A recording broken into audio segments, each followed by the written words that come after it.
हाँ, class 12 students, इस topic में हम पढ़ेंगे capacitance of parallel plate capacitor with multiple dielectrics. तो यहां पे हमारे पास क्या हो जाएगा, कैपेसिटेंस विद मल्टीपल डाइलेक्ट्रिक्स।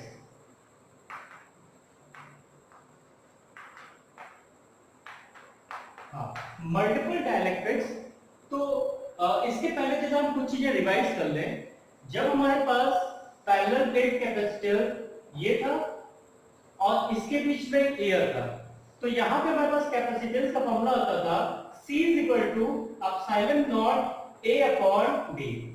ये डिस्टेंस थी D और प्लेट एरिया हमारे पास A थी। अब सेकंड केस में अगर हमारे पास ये कैपेसिटर है और यहाँ पे कोई मीडियम है, ठीक है, तो यहाँ पे हमारे पास ये इसको C नॉट लिख लीजिए, ये आता था K C नॉट, ठीक है, that is equal to K epsilon naught A upon D। ये वैल्यू आ जाती थी।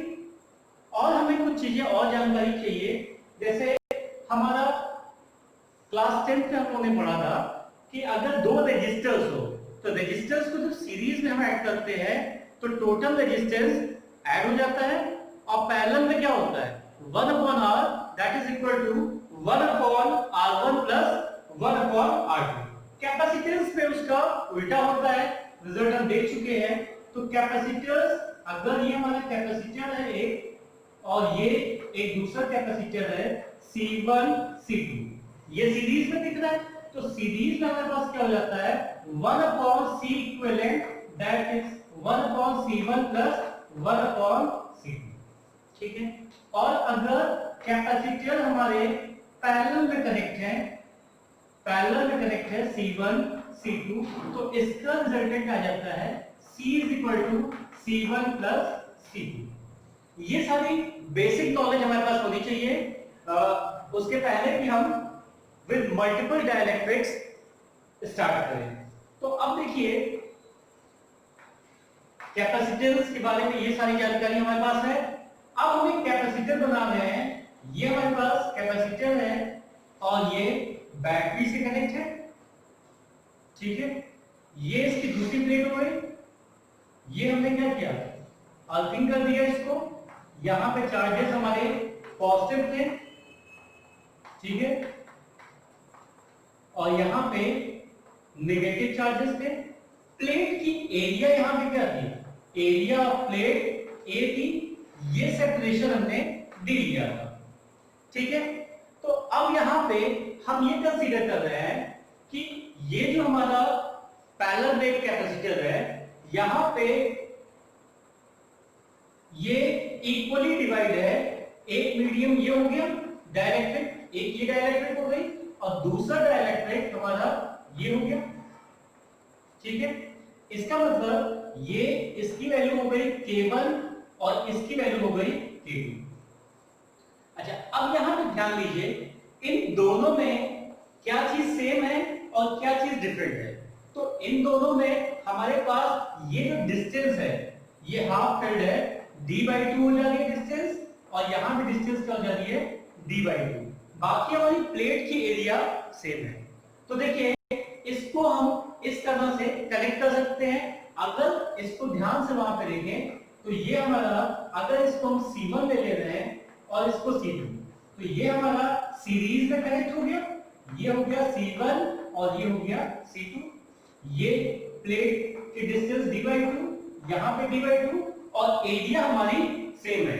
तो अब देखिए, इस तरह से हमारे पास फॉर्मूला क्या आएगा, सीरीज में फॉर्मूला है 1/C, that is equal to 1/C1 plus 1/C2। तो इसको देखिए ध्यान से, पहले हम इसको रिजल्ट यहां से निकाल लेते हैं। ये हमारे पास हो जाएगा 1/C, that is equal to C1 C2 upon C1 plus C2। इसका मतलब हो गया C हो गया C1 C2 upon C1 plus C2। ये रिजल्ट आ गया हमारे पास 2 का। तो अब जरा हम दोनों के कैपेसिटेंस अलग अलग निकाल लेते हैं, तो अलग अलग निकालने में रिजल्ट हमारा ये आ गया। ठीक, तो देखिए यहां पे हमारा C1 जो हो जाएगा इसकी वैल्यू कितनी होगी, यहां पे एक मीडियम है और मीडियम में हमारे पास फॉर्मूला क्या है, K epsilon naught A upon D। तो K की वैल्यू यहां पे क्या है, K की वैल्यू K1 है, ठीक है, और एप्सिलॉन नॉट हो जाएगी, एरिया वही है, और D कितना हो जाएगा हमारा D/2, ठीक है। और C2 की वैल्यू कितनी हो जाएगी, C2 की वैल्यू सिमिलरली हो जाएगी K2 epsilon naught A upon D/2, ठीक है। या इसी को हम ऐसे कह सकते हैं, ये जो 2 है हमारा D/2, इस 2 को यहां ले आते हैं और सिमिलरली यहां पे भी वही हो जाएगा, ये 2 यहां पे आ जाएगा। अब हम इस फॉर्मूले में पुट करके इन दोनों की वैल्यू निकाल सकते हैं। तो कैपेसिटेंस देखिए हमारा कितना आ रहा है, C is equal to C1 multiplied by C2। इसका मतलब हो गया 2K1 एप्सिलॉन नॉट A, और ये मल्टीप्लाई हो रहा है 2K2 एप्सिलॉन नॉट A, ये D हो गया और इसकी डिस्टेंस D हो गई, होल अपॉन इन दोनों को हम क्या करेंगे, प्लस करेंगे। तो प्लस करने में हमारे पास आएगा 2K1 epsilon naught A upon D plus 2K2 epsilon naught A upon D। इसको जब हम सॉल्व करेंगे तो हमारे पास देखिए क्या रिजल्ट आता है। ये तो हो गया हमारे पास, इसका यूज हमने कर लिया। अब देखिए रिजल्ट हमारे पास आ जाएगा C इज इक्वल टू क्या हो जाएगा, ध्यान से देखिए, ये हमारे पास ये हो गया 2K1 K2 epsilon naught square A square आ गया, 2K1 K2 epsilon naught square A2, ये हो जाएगा यहां पे 4, ठीक है। और यहां पे हो गया D स्क्वायर अपॉन, इसमें डिनोमिनेटर वाला सेम है तो ये हो जाएगा, इसमें से कॉमन ले लें 2 एप्सिलॉन नॉट A, ये हो जाएगा 2 एप्सिलॉन नॉट A। अगर हमने कॉमन ले लिया तो हमारे पास बच रहा है अपॉन D, कॉमन ले लिया हमने 2 एप्सिलॉन नॉट A, तो यहां पे आ गया K1 प्लस K2, ये वैल्यू आ गई। अब देखिए ये एप्सिलॉन नॉट से एक ये कैंसिल हो गया, A से एक ये कैंसिल हो गया, D से ये कैंसिल हो गया, तो ये वैल्यू हमारे पास आ गई, और 2 से ये कैंसिल हो गया, तो ये वैल्यू आ रही है 2, ये 2 हो गया, 2 K1 K2 epsilon naught A upon ये D मल्टीप्लाई होगा, D multiplied by K1 plus K2। तो ये वैल्यू हमारी आ जाएगी अगर हमारा डाइलेक्ट्रिक, दो डाइलेक्ट्रिक, एक K1 और एक K2 जो है हाफ फिल्ड होंगे इस तरह से। तो ये रिजल्ट हमारे पास आ गया। अब इसके बाद हम ये देखते हैं कि अगर डाइलेक्ट्रिक, यहां पे पैरेलल था हमारा, अब डाइलेक्ट्रिक हमारा ऐसा भी हो सकता है कि परपेंडिकुलर प्लेस्ड। हाँ, पहला हमने डिस्कस किया जिसमें हमारे डाइलेक्ट्रिक पैरेलल थे। सेकंड केस में देखिए ये हमारा एक पैरेलल प्लेट कैपेसिटर हो गया, प्लेट्स एरिया इनकी A हो गई और सेपरेशन D हो गया। एरिया यहां पे हमने A लिया है, ये हमारा बैटरी से कनेक्ट है और इसको हमने क्या किया, अर्थिंग कर दिया, ठीक है, चार्जेस हमारे वही है। अब देखिए यहां पे हम क्या कर रहे हैं, ये हाफ पोर्शन, ठीक है, यहां पे एक डाइलेक्ट्रिक है हमारे पास, यहां K1 हो गया और यहां पे इस तरह से एक डाइलेक्ट्रिक मान लीजिए ये है K2, ठीक है। अब जरा यहां पे समझिए हमारे पास क्या हो रहा है, दोनों केस में करेंगे, इसका C1 है और इसका C2 निकालेंगे। तो C1 और C2 में हमारे पास क्या सेम है और क्या डिफरेंट है इसमें, ये समझिए। इस केस में हमारे पास एरिया हाफ हो जा रही है, मतलब एरिया दोनों केसेस में क्या हो जा रहा है, a/2 एरिया यहां हो जा रही है, a/2 एरिया यहां हो जा रही है, क्योंकि ये डायरेक्ट्रिक्स परपेंडिकुलरली प्लेस्ड है। अच्छा, सेम क्या रहेगा हमारे पास, d सेम रहेगा। तो अब ये दोनों, इन दोनों को अगर हम ऐसे देखें, ये हमारे पास C1 हो गया और ये क्या हो जा रहा है, C2 हो जा रहा है। ये दोनों अगर यहां से हम समझें तो ये दोनों पैरेलल प्लेस्ड हैं। तो पैरेलल में हमारे पास क्या होता है, C = C1 + C2 हो जाता है। देखिए यही बेसिक कॉन्सेप्ट हमें लगाना है कि C = पैरेलल में है, कहां सीरीज में है, और उसी के अकॉर्डिंग या मिक्स्ड है, उसी की हेल्प से हम इसको फाइंड आउट करेंगे। तो यहां पे देखिए हमारा C1 की वैल्यू कितनी हो जाएगी, C1 अभी हमने डिस्कस किया था कि अगर मीडियम होगा तो ये हो जाएगा ε0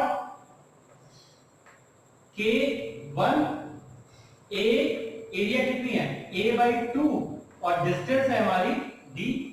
तो ये हो गई, इसका मतलब ये हो गया ε0 K1 A/2d।